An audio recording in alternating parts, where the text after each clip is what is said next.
Sean Whaley is furious. He's upset.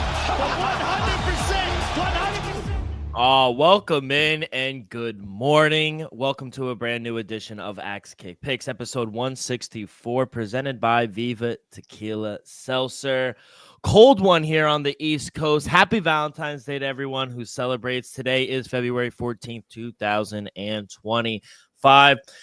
Joe, real quick, hate the month of February, but love Valentine's Day. Yeah, to each their own. Yeah. I think honestly, I think February is the worst month of the year. Hot take. I mean, how about this? How about all the other months should take after February? I got a flip for you. If we added a month and we made every month 28 days, we'd have a balanced calendar. Yeah, so we should. And it's the shortest month. Sunday, there's like Saturday, yeah. There's only the Super Bowl, and like there's no good. Well, Daytona 500s this weekend, but like, and then the Olympics is just every 4 years. It's just there's nothing good in February. It's cold. Well, we got some good boxing talk this week and leading up to a massive one next week.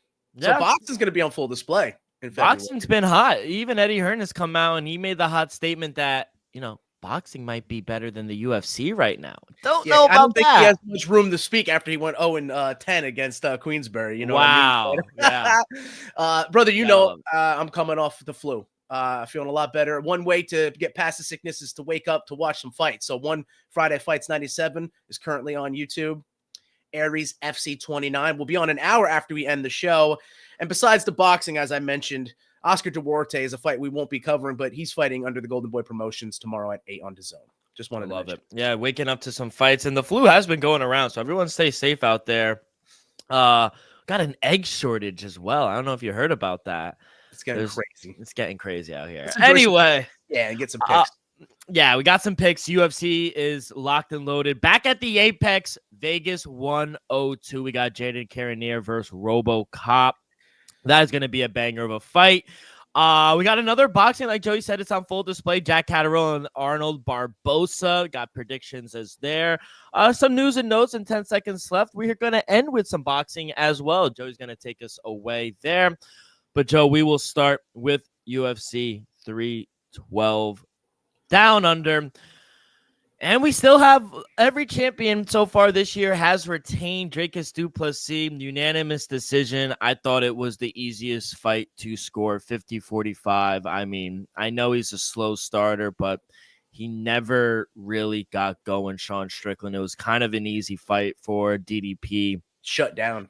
You heard it from Eric Nicksick as well. We'll talk a little more about their kind of splitting up later, but he was begging him to get anything out. And he even said, I think after the second round, he was like, I'm starting to figure him out.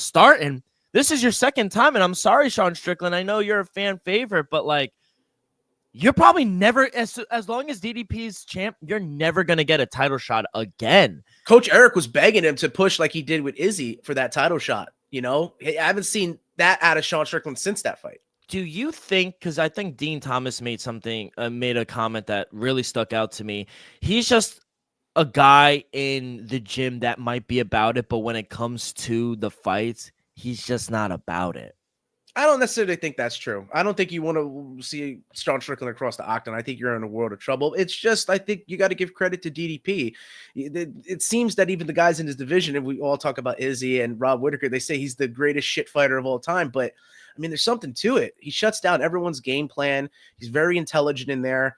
I mean, he like sees red, he turns it to a bull. And then just the distribution of kicks, man, mixing it up. It just shut down Sean Strickland's game. I think more so of other analysts breaking down of the timing. Every time that kick was thrown, Sean had to reset. And he wasn't able to get into the rhythm as he was able with other fighters. But it's fair to say that was a very uninspiring title fight. Now, I could understand if it was a regular, maybe a number one contenders fight or just a regular fight. But this is your second shot at the title.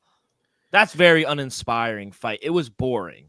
Yeah. I hate the Aussie crowd had to endure all the decisions for that pay-per-view. Yeah. I do think there's something in the water per se about some events that happen that way. I think when you get a lot of finishes in the early part of a fight, I think it just amps up the main card. As you start getting a little lackluster, I think you start draining the energy of the fighters. The fights go 3 rounds. It takes a lot longer to get to your fight. So that could have been a factor there. You know, we don't know behind the scenes what could have gone on. Maybe Sean Strickland got ready too early. You know, I had that happen. The only thing I compare it to is like football. We had gotten prepped like way too early for a game, and it bit us. You know, being too in your head, and that could have been a factor. Well, do you think the staff was a factor because they said he was on antibiotics about a week or 2 before flying? Yeah, man. I think if you were even not on antibiotics and you have a staph infection, that's going to completely drop your immune system. So, I mean, we could, say that was the case, but I would not want to take too much shine away from DDP because 100%. I do think that this guy, if he wants to move up, obviously it seems he's going to have to defend the belt against Khamzat Chimaev, but there was inklings out there of him possibly fighting Alex Pereira, that light heavyweight. And then you saw him grapple with Tom Aspinall, and he was giving him a tough time too. So DDP's a freak. I think when it comes down to it, you just have some natural athletes. And I just think that he might be one in a generation athlete. And that's what goes to show all this talent around the world. We had to go to South Africa to find a special being in him. I think there's plenty more athletes out and around the world. Anybody who's thinking about getting that surgery with their nose, with their breathing that DDP got, everyone should go and do that because he just looks like a brand new fighter. And I agree.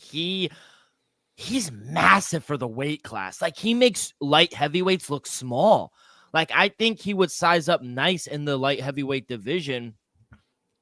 I know he called out Alex Pereira sitting there right next to Izzy and Pino Cruz. What a sight that was. It was good to see those guys sitting together.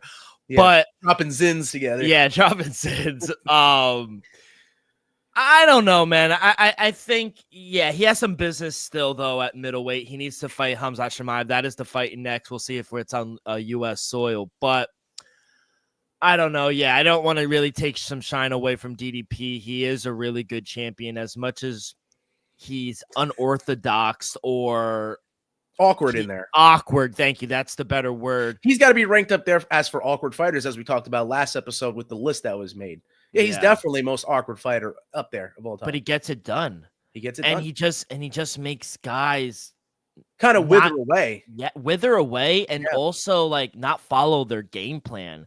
Absolutely. Because Eric Nixon came out and said, we saw some things in the first fight that we did well, and we thought we could capitalize it again here in the second fight. And it just looked like Sean just didn't want to do any of that. Styles make fights. And if Sean were to fight DDP 10 more times, I hate to say, he'd probably lose all 10. I really would think that. And also you got a tough. He is tough. He broke his nose, putting it back into place. That's all cool and dandy, but you lost the fight. I think when you get your mind out of it, and then you're starting to feel some pain physically, and your body's not responding. First fight, it was the eye, blood in the eye. Now blood in the nose, not being able to breathe. I mean, it's just DDP is doing everything to you: mental warfare, physical beating, and then just taking you out of your game plan and the IQ that he has. So, I don't know what's next for Sean Strickland, but I don't want to take away any shine from DDP and his performance here. I think it was more of him than it was a lack of Sean Strickland's. A lot of big fights left for Khamzat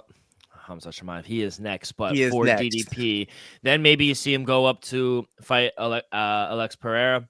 Yeah, I think the UFC is going to want to keep these guys, not necessarily for a lack of a better word, placeholding, but like you said, there's still more to be done in these divisions, in these weight classes. And then we could talk about the more gimmicky super fights where we're having, weight class champions fight one another. I think we're going to pump the brakes on that right now. As you didn't know what's next for Sean Strickland, but it's definitely not title. Now, does he just want fun fights? Does he want to fight for money? What do you think the motivation moving forward for a guy like Sean Strickland is? Because I think a fight against like Izzy, get that lick back for him, that's a fun fight. Yeah, I mean, I don't necessarily see that going in the matchmakers' plans. You got to look at the streaks that they're on too, right? Regardless of the rankings. Both coming off losses. Yeah, but one compared to 3, right? Izzy's on a 3 skid. I think it's a little harder of a fight, especially losing to Sean, than if he were to have a more favorable matchup. I don't know what the UFC is going to do with Izzy, but for Sean, I mean, did we see him fight Robert Whittaker at all? Did that fight ever happen? I don't think so, but that was my next question. Yeah. I like that fight too. That's the fight that I would think is probably more likely to happen. It's a good get back for both guys after the losses. So, I mean, I see that possibly happening. Yeah, I mean, Nasser Imavov also made a case for himself, but Hamzat is next, and we talked about Imavov. He's definitely be waiting. So for Sean Strickland, I think Robert Whitaker is probably the next matchup. For Izzy, he's probably going to get a lower ranked opponent. Now, with the whole split up, I want to touch on that real quick because Eric Nicksick came on, went on the Ariel Wani show, and he was just like, listen, like, it was uninspiring. It sucked to go all the way out there and him perform like that. He goes, we'll have a talk in about a week or so, but he was like, we're going to have a conversation. Like, I want to coach world champions. And if you don't they're not seeing eye to eye right now, then we need to have a conversation. And it's no disrespect, but man to man, like, if you want to fight for money and just have cool fights, that's one thing. But I don't think I could be in your corner if that's the thing. And Sean Strickland made a video and was basically, I'm paraphrasing here, was just like, yeah, Eric's a great guy. He's been in my corner a lot. Yep. He's my friend. He will always be my friend. But he's not going to be in my corner moving forward. And I don't think Eric Nicksick said anything wrong. No, I don't. And I don't like that response from Sean. Like, as soon as he's got a little bit of constructive criticism, he, turns away. Yeah, he bolted from his head coach who brought him to the show, as he said, wanted to coach. And maybe it does sting a little bit to hear that, but he was doing everything in his power to try to motivate you and get you in there. And I think some things are better left behind closed doors. I think that this is something that these guys talked about man to man and not have put out to social media. And Sean went on to explain all the situations that he was going through leading up to the fight. I don't necessarily think he needed to do all that. So I do think in the eyes of the fans, I think it knocked him down a little bit. I think it did. It's also a cop-out as well. It's like, I was not fighting the best of my capabilities, but I was going through X, Y, and Z. And when, to be honest, I'm not trying to sound like a dick either, but the fans aren't trying to hear that. I'm not trying to hear that. No. So, we want to see your best, even if you are injured. You know what I mean? Even if you are sick, it sucks, but you got to have your flu game, so to speak. And I also agree with you. Yes, he was asked the question, Eric Nicksick, but I agree. I think some things are better left behind closed doors and speak to a man-to-man in your office, whatever the case is. So interesting to see moving forward. Maybe Alex Pereira becomes a new coach. Bueno Cruz, they were in the corner as well. He did say that, right? Shout out DDP though, man. Great win. Yeah, DDP ain't changing coaches. He already, be kissing him. So no. But I thought the star of the night was Weili Zhang. Oh, man. She stole the show, bro.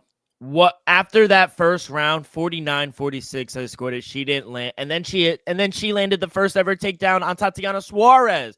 I mean, stuff and takedowns. And even when Tatiana did take her down, she just kind of laid there. She didn't really do anything. I'm like, okay. After the first round, I'm like, yeah, she won the first round, but she really didn't do anything. And I think that was like, I got something for you. Exactly. And she started stuffing all those takedowns.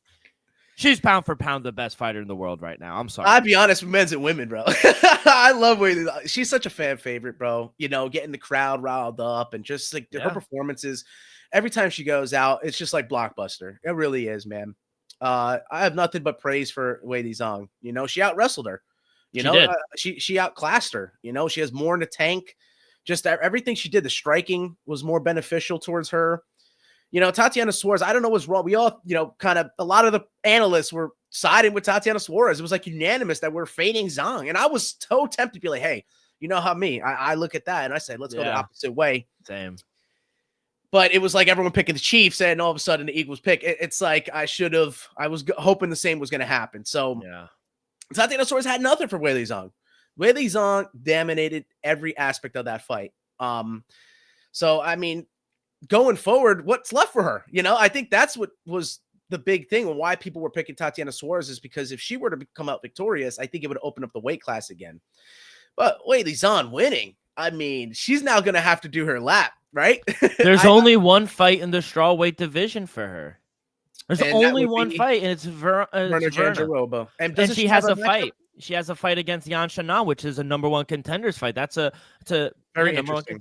I think people are going to be rooting for Virna. You'd inject some new blood into the division, even though she's a little older. The fact is it's a different type of grappling. Look at Glover.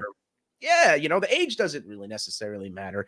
But the fact is it's not a wrestling with no access to submissions. It's even if you get taken down, even if you dominate the feet, I can find a way to your back with Virna Jandiroba and choke you out. That's what I think is also going to be her game plan for Yan Xiaonan. But if Yan Xiaonan wins that, I mean, she's probably going to get that fight, which I don't know if we want to see that, right? I think if Yan Xiaonan wins, I think we may see Weili Zhang move up and have a super fight. Speaking of the gimmick super fights not happening for the men's divisions, I think it might be suitable for the women's. Yes, I think that's the move you got to go. Dana White loves Weili Zhang and said, listen, we're trying to go to China as well. And he says Valentina verse is definitely a possibility to move next. That's the move. I feel bad for our girl Manel Fior, but if this is the fight to make next, you gotta make it. International Fight Week, headline it, or maybe even co-main, but this is the fight. I think obviously she might be the flyweight GOAT, Valentina, and I know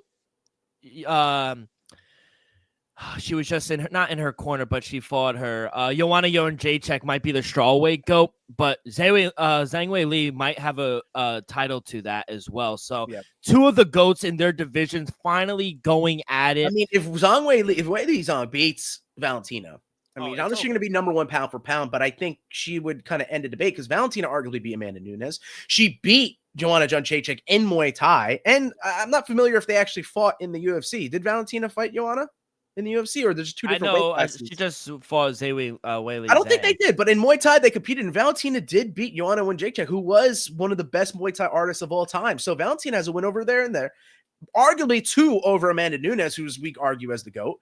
If Zhang beats Valentina, I think she, like you said, she could probably claim the 115 and possibly all-time women's best. Who do you think is the women's strawweight GOAT? Strawweight GOAT? Yeah, I do think you're right. I think Joanna is still up there. Yeah, she's definitely deserves her flowers. And they fought Joanna, and she was there supporting Weili Zhang. They became friends after they fought, which you love to see as well. Retirement is treating Joanna really well. If you are the matchmakers, you're Sean Shelby. Who actually deals with the women matchmaking? Is it Hunter?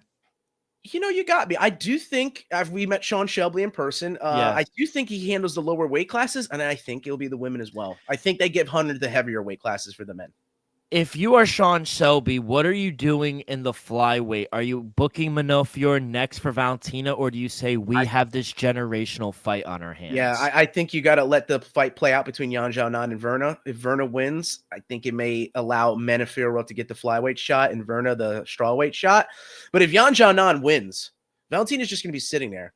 I think there's no reason to have that rematch. I think you do the super fight. And even though that could be a main event, I think it could be a massive co-main event for International Fight Week, as you mentioned. I think it just makes that card that much bigger. What if you're Valentina and you go, hey, I don't want to fight her. I want to fight Manel Fior, like ducking her low key. All right, go to France. Fight that's what I'll say. I say, all right, you want to fight her? Let's go to France. Or go to France and fight her. Or I don't care what you said. I'm going to match you with Zhang Weili. I think at a certain point you don't necessarily have too much say, even if you're getting pay-per-view points. But yeah, credit Weili Zhang. She was the best. And it's crazy how she didn't get performance of the night or anything. That was insane to me. I thought she dominated. I hope they took care of it behind the scenes. Yeah. Because, I mean, she dominated. I don't think there's anybody. I mean, I know 10-0 record isn't too much in terms of competition for Tatiana, but I didn't see anything remotely close to happening to her like that. Even through the Olympic trials and through her amateur career, Weili Zhang may have changed Tatiana Suarez. She may never be the same fighter again. Yeah, she might not ever fight again.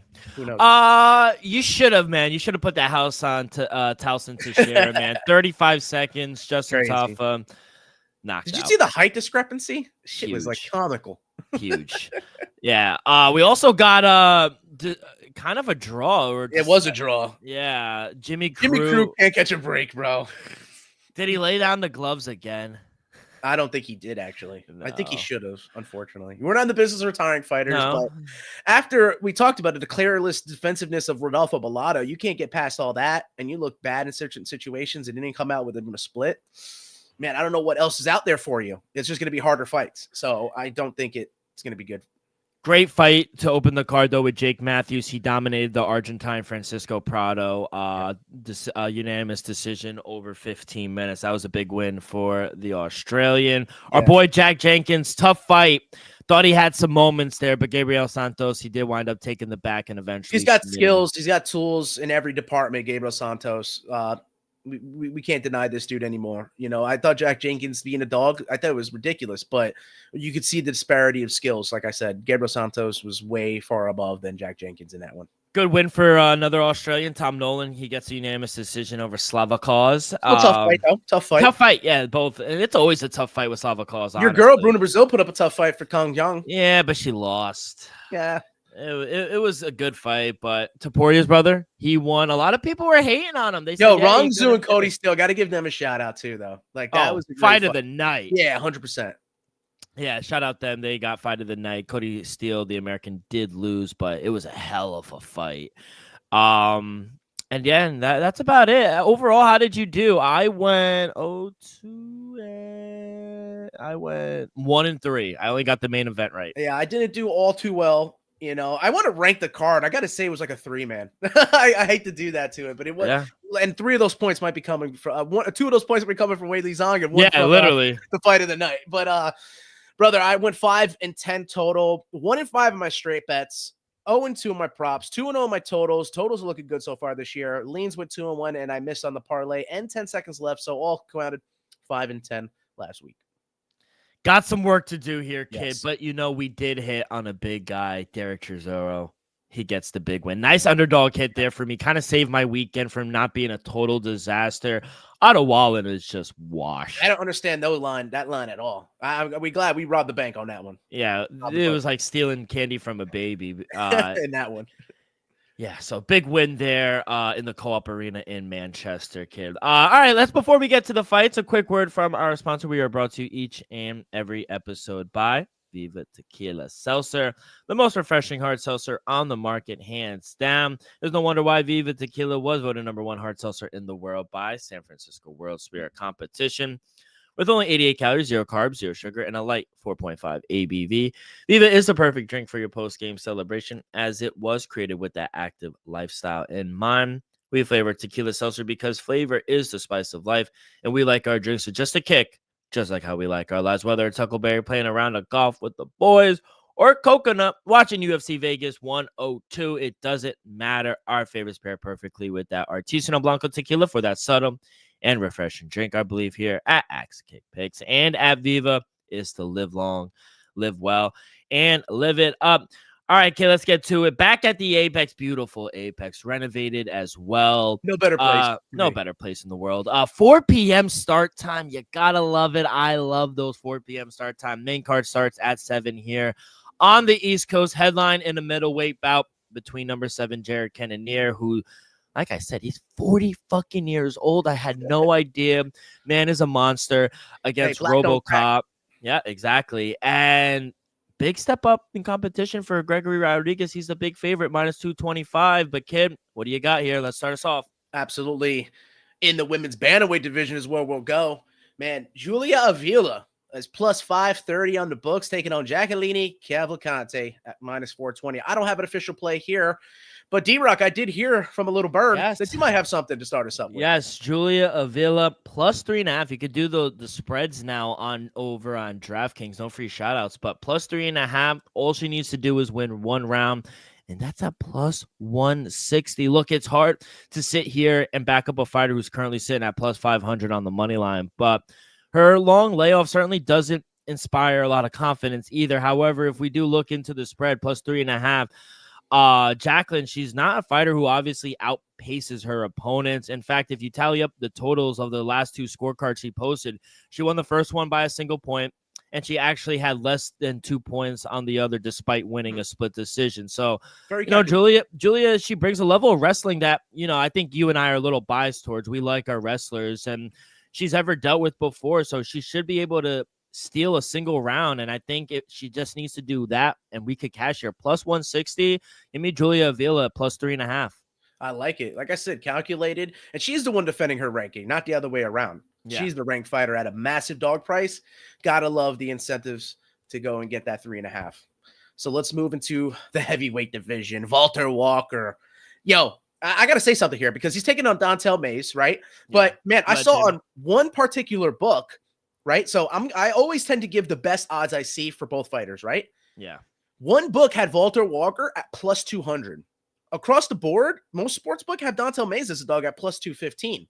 Because of that, I don't have an official play. But do you have a play? Meaning that one book saw Walter Walker as a dog? Yeah, I see that. Plus 200 on bet 105, but he's like a minus 250 Everywhere minus else. everywhere else, which kind of weird. Maybe that's like a Promo or something. or something like that. But yeah, give me the boy who trains with John Jones. Give me Dontel Mays, baby, plus 195. He may not impress you every single time, but one thing that you have to say about him, durable. Durable as hell. It's been nearly 5 years since he was finished inside the cage, which I think is pretty significant in the heavyweight division.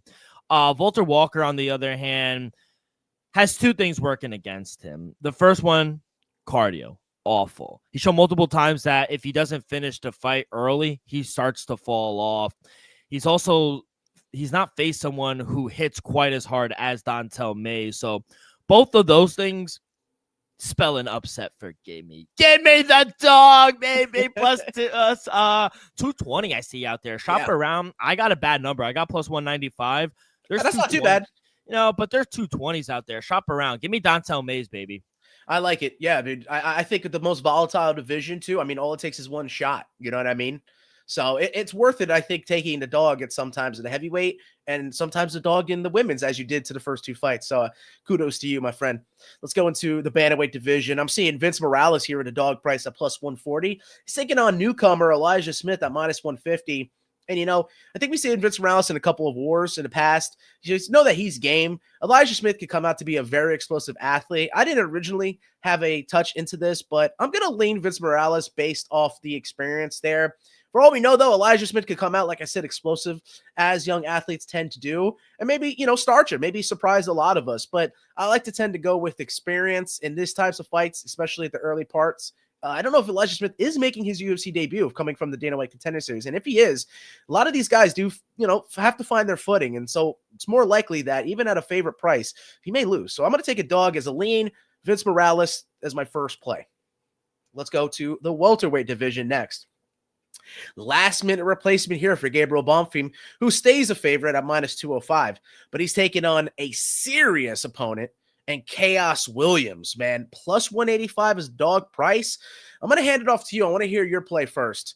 Who are you taking in that welterweight matchup? Yeah, we'll get to the big brother in a little bit, but I like the little brother here. Gabriel Bonfim, minus 220 on the money line. A little chalky me. You want to put him in a parlay, but Gabriel Bonfim, he brings that same pressure, heavy stand-up style that makes a lot of fighters uncomfortable. The constant threat of being taken down to the ground also makes an opponent gun shy when it comes to throwing those big bombs like Chaos Williams does. Now, he relies on landing that big one, Chaos Williams, and I just don't think Chaos Williams will be able to find that opening to bring him back into the cage. So give me Gabriel Bonfim. I think he is the better fighter.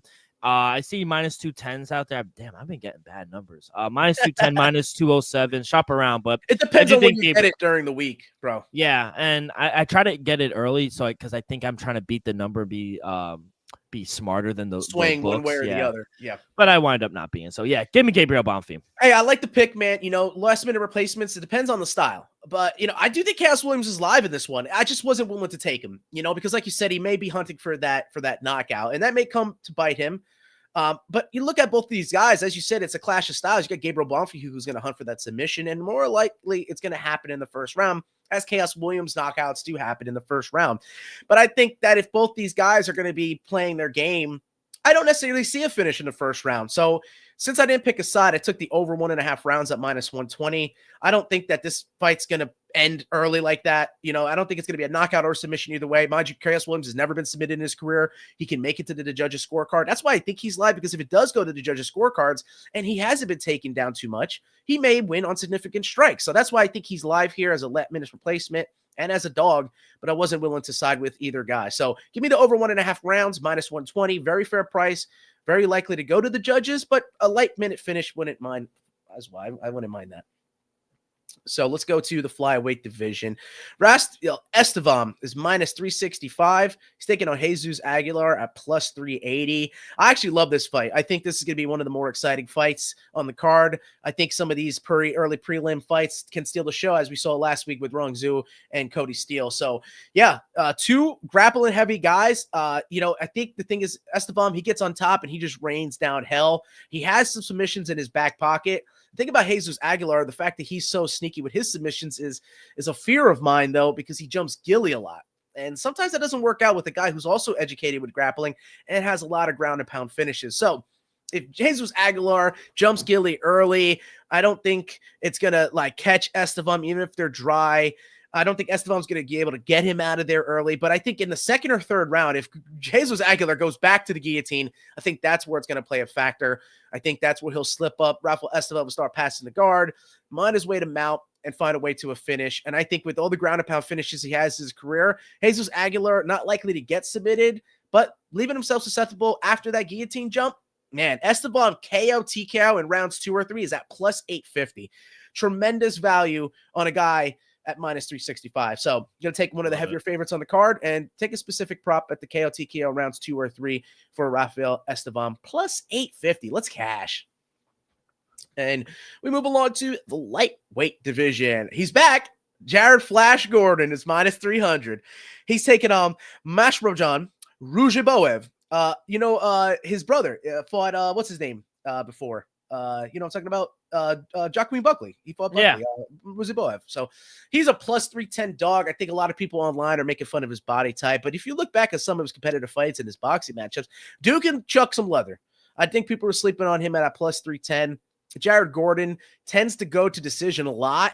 I think people are expecting this fight to go to judges, but I don't see that. I see that it's either going to be Ruziboev catching him or stopping Jared Gordon with the doctor stoppage because how just tough he is, but he tends to get cut a lot. If you look at Jared Gordon's history, he's got about 4 or 5 doctor stoppages. That just shows how tough he is. But if you get cut too bad, there's no overcoming that.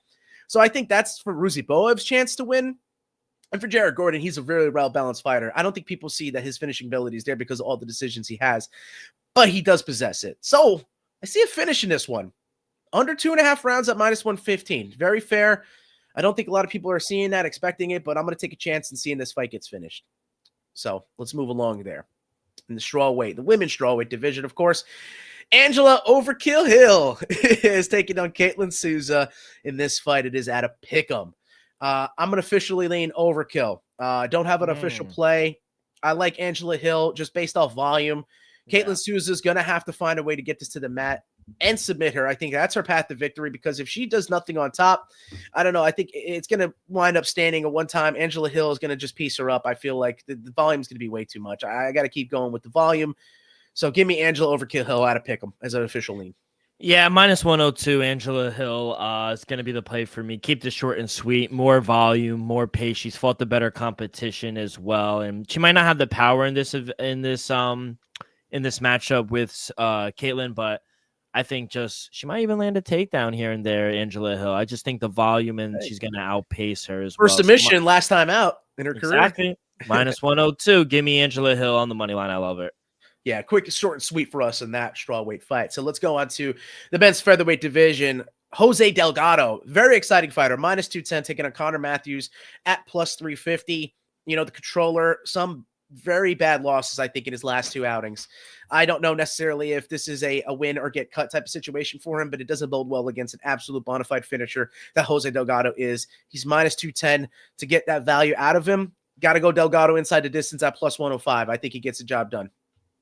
You got to fight. I got to pick for this one. Let me start off by saying I am a big fan of Connor Matthews, not Connor McDavid. Don't get it mixed up. Unfortunately, Connor McGoat. Exactly.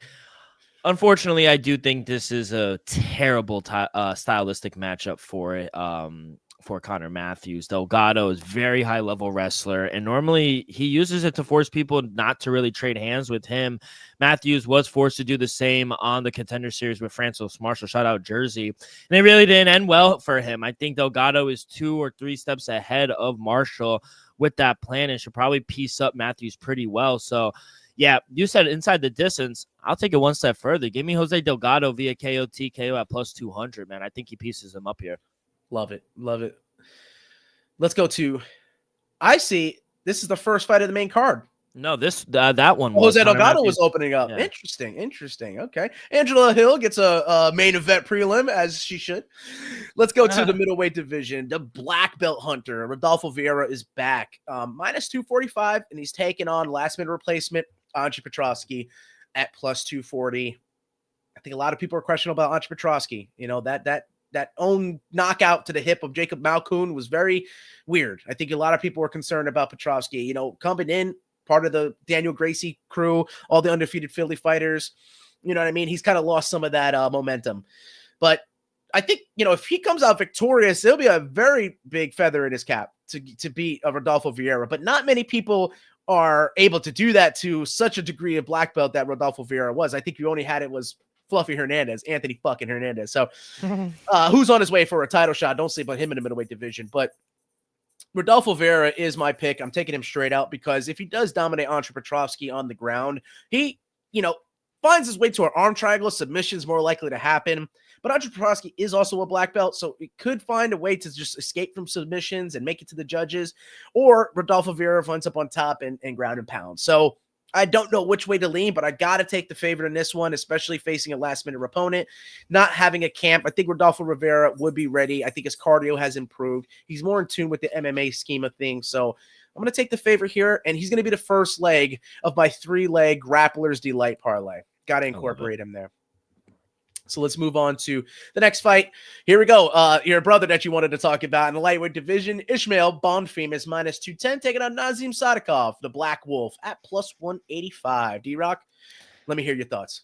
Yeah, Sadikov, that's my boy, Saralongo guy. Yep. And, you know, he is a fighter. He's shown issues with pressure and wrestling in the past. And, you know, he was getting beat by Evan Elder when the cut stopped the fight in his favor. But, you know, despite hurting his last fighter in the first seconds of the Contender Series, he was still taken down twice in that fight. Now, Sadikov, he's going to deal with the better Bonfim brother, like known for his abilities to get in your face, like I said, wrestle if they need to. I just think Bonfim's money line could be much steeper. I got it at minus 210.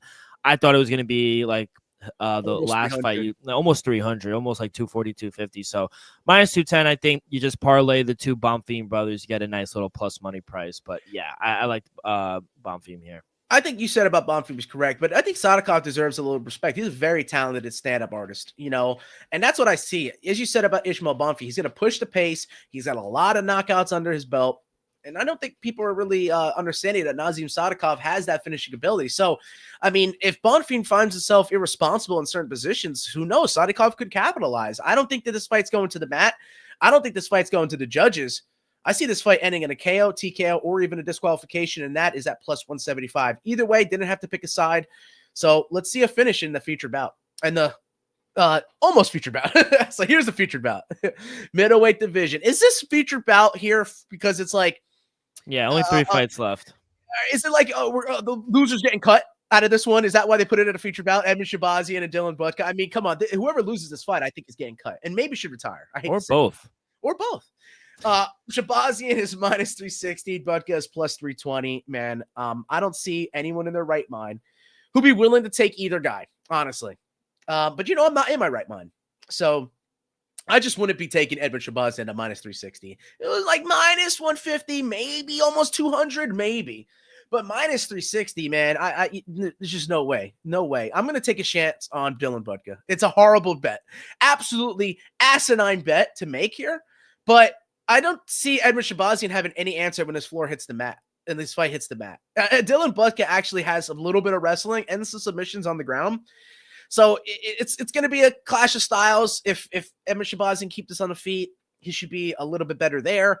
But as soon as it hits the mat, I don't think Shabazian has anything there for him. So Budka could be live at plus 320. I'm willing to take that big of a dog here in a featured bout. Cut or go home. I don't know. Let's see. I'm going to take plus 320 with Dylan Budka. The Mindless Hulk. What a horrible nickname as well. Let's go to the co-main event. The New England Cartel makes an appearance in the featherweight division. Calvin Kattar is plus 400. My word. Taking a Youssef Zalal at minus 440. Brother, Calvin Kattar being a dog at this price, maybe he's the one I should have put pick on, because he's always shown that he's a dog. He has it in the stand-up with the best of them. Even though he took all that punish from Max Holloway, he never get finished, right? So Calvin Kattar is an absolute warrior, man. But look at his streak. We talk about previous fighters on a skid. He is on one as well. Is it 3 in a row? I think. Yeah. That's not good. The Giga Chikadze fight that he came out victorious, but Youssef Zalal, not only his past 3 fights, his past almost 6 to 7, 8 fights, and all of them have been finishes. Am I wrong about that? I mean, Youssef Zalal has reached new heights. And you look at his early career, he's fought some high competition. And that's why you see his record isn't as padded as some other fighters are. It's because he's put himself out there and he's fought some high-level competition. I think he's the rightful side at minus 440. I'm all over Youssef Zalal here. I think if it hits the mat, I think it's over. That's my difference here. But I think he's competent enough to stand and bang with Calvin Kattar. So since it could go to the judges, it could end in KO or it could go to submission route. I'm going to just lay it at minus 440 and incorporate it on a parlay. He's the second leg of that Grappler's Delight parlay. It's almost the biggest favorite on the card besides the first fight of the night. But, man, I mean, it's hard not to take the Moroccan here in Youssef Zalal. I think he's the real deal. Calvin Kattar, I love him. Cartel Mafia, New England Cartel, putting his number 10 ranking on the line. Just think this is a really bad matchup. They're kind of feeding him to the wolves here, and Youssef Zalal, I think, will finish him. I really didn't want to play this fight just because I really want to watch it, but Youssef Zalal, I think he has a good personality. He's good on the mic as well. Yep. I think the company likes him as well, giving him this matchup. So it's hard to see Calvin Kattar maybe withstanding anything. If it gets on the floor, like you said, I have a tough time thinking Calvin Kattar will survive. So, yeah, give me Youssef Zalal here any which way you want. Absolutely. That was a live play. Live on the show. D-Rock making a play. I love to see it. So let's go to the main event of UFC Vegas 102. In the middleweight division, we have the Killer Gorilla, Jared Cannonier, who you said is 40 freaking years old. Who would have thought? Not plus me. 200. Not me. Against RoboCop Gregory Rodriguez at minus 215.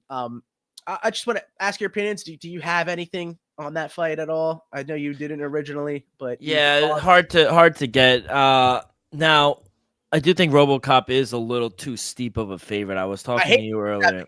I do. But I think if it goes all 5 rounds, I think Jared Cannonier can be live here. But if it is ending in a finish, RoboCop is going to finish Jared Cannonier. I think that's the way it's going to end up going. So I wouldn't play the minus 225 if I'm being honest. I know I played the Bonfim brothers at around a low 200 as well, but I just don't. It's much different in Jared Cannonier, who's been in the game as long as he's and who has fought the who's.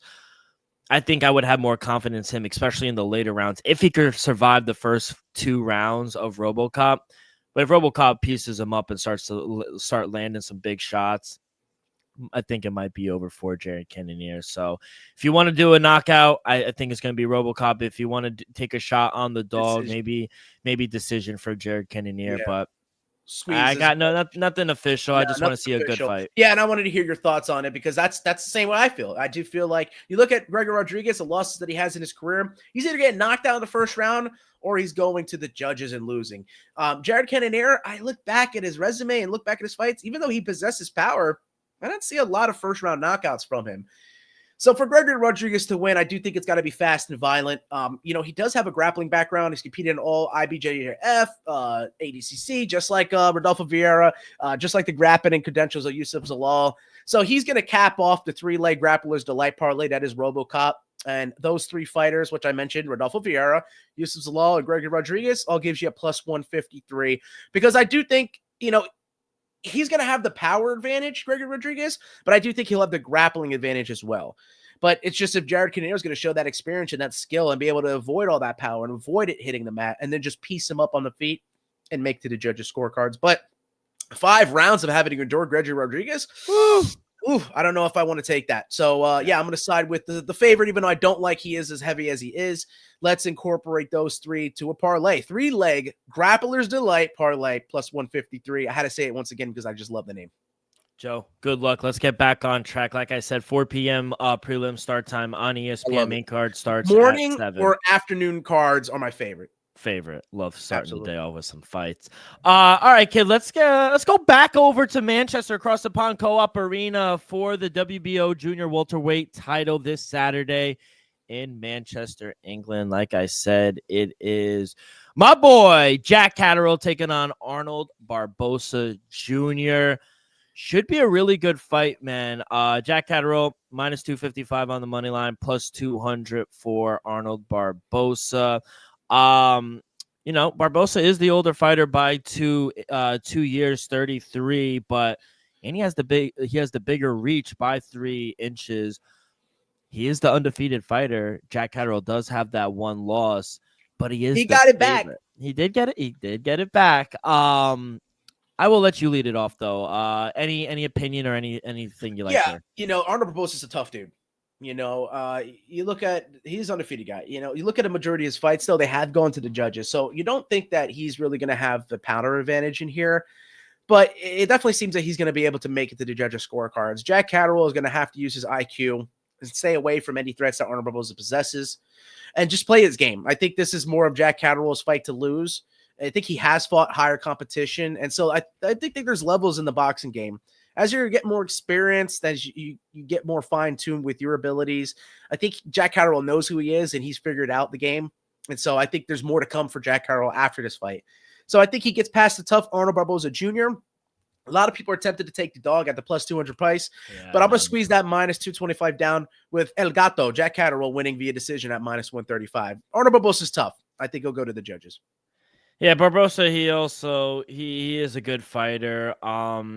But Jack Catterall, they're both kind of relatively below average power punchers. I think both of them are. I think that's fair to say. Both rely heavily on countering and, rarely divert away from their game plan. They really kind of stick to their game plan, meaning I feel like this could be a slower pace kind of technical fight rather than the fireworks that fans love. But I do think Jack Catterall does have the faster hands. He has the experience against elite competition, and which I do think gives him the edge here, which could be a frustrating thing to watch. But I agree. Minus 135, Jack Catterall to win by decision. And I think it's going to be a wide decision. I don't think it's going to be relatively close. So, yeah, give me Jack Catterall via decision at minus 135.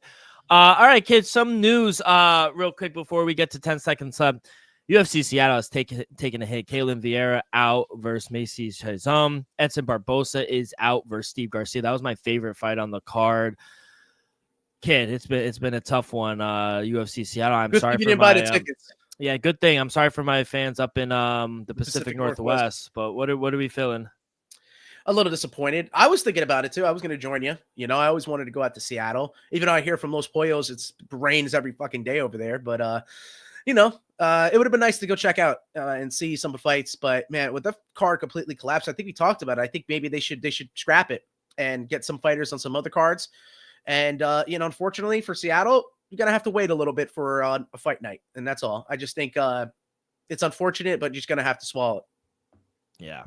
All right. We do have a banger for the Apex though. UFC Vegas 105, April 5th. 5 rounds in the featherweight main event. Josh Emmett taking on Lerone Murphy. Love this fight. This is going to be fireworks. Yeah, absolute test for Lerone Murphy. If he can stay away from that ever so powerful puncher of Josh Emmett, man. But Josh Emmett, he's a good wrestler too. If he could mix it up, throw some heavy shots and then try to attempt a takedown. I haven't seen Lerone Murphy too much on his back. He's just so skillful on the feet. But Lerone Murphy, man, it's just because of how skillful on his feet. I might lean him. He could probably stay away from there. He could probably outpace Josh Emmett. If he gets into later rounds, I think he'll have the cardio advantage. So, yeah, I do like that fight a lot. But Lerone Murphy could be the truth. He definitely is a miracle. We also have UFC 317 that was announced June 28th in Vegas International Fight Week, the last weekend in June. So it does look like UFC 316 will be June 7th, maybe the first weekend. UFC 315 Montreal, UFC 314 April 12th in Miami. No fights announced, but just wanted to let you guys know that they are filling up the calendar for pay-per-view, so it should be very interesting there. And then GFL news, Chris Weidman versus Luke Rockhold 2 is official, date and location to be announced. And Yoel Romero versus Shogun Rua is official as well. Who did I say last night? Who did I say? I thought it was I don't know. You said I didn't say Yoel Romero. You said Shogun Rua, and I said Wanderlei Silva, right? I said it's Yoel Romero. Oh, yeah. That's a crazy fight. You know, who knows how old Yoel Romero is, right? Like, we all know he could be 60 years old, but he looks to be in better shape than Shogun Rua. So, I mean, he's just a freak, bro. You just, like we talked about, you just have those freaks of natures around this world, and he's one of them. 100%, Bib. And that's about it. That's all the news I got. 10 seconds left, kid. What do you got? Oh, man. You know, I had to touch that controversial fight we have for the WBO lightweight title, man. Dennis Bernacek, man, being controversial, sending Keyshawn Davis a box of watermelons and bananas. I mean, my goodwill wants Keyshawn Davis to absolutely win this, but here in the press conference and how heated Keyshawn Davis wins, I don't think he's going to be fighting with his intellect and all the skills that he has. I think Bernacek did it for a reason, to get into his head. Unfortunately, as a big favorite as he is, I got to go find the value. I'm going to take Bernacek via decision at plus 750. He has more experience. He has fought 4-star and 5-star boxers in the past. Keyshawn Davis, granted, has fought all around the United States and the United Arab Emirates. He just hasn't fought that high level of competition. Only 12-0 his 25-year age career. Bernacek, 10 years age gap. Normally, I take the younger guy, but in boxing, I think the experience comes to play and has a huge factor. I don't think this is the end for Keyshawn Davis, as a lot of boxing fans would say. You get a loss, it's over. Maybe a me match if Dennis Bernacek wins this one controversially, but I'm going to lean with the amazing value at plus 750 against my goodwill, Dennis Bernacek via decision. I love that. I have to mention Abdullah Mason, Jared Anderson, and Nico Ali Walsh are all on that card as well, but they're just massive favorites. But I had to mention them if you guys want to be entertained and maybe see some knockouts, which I expect to happen. Joe, good luck. Let's get back on track. It was a tough weekend, tough watch last week. But any last words before we get up out of here, kid? Let's do it, everyone. Like you said, stay safe, stay healthy, and let's win some money. Let's win some money. Theme of the day. Good luck.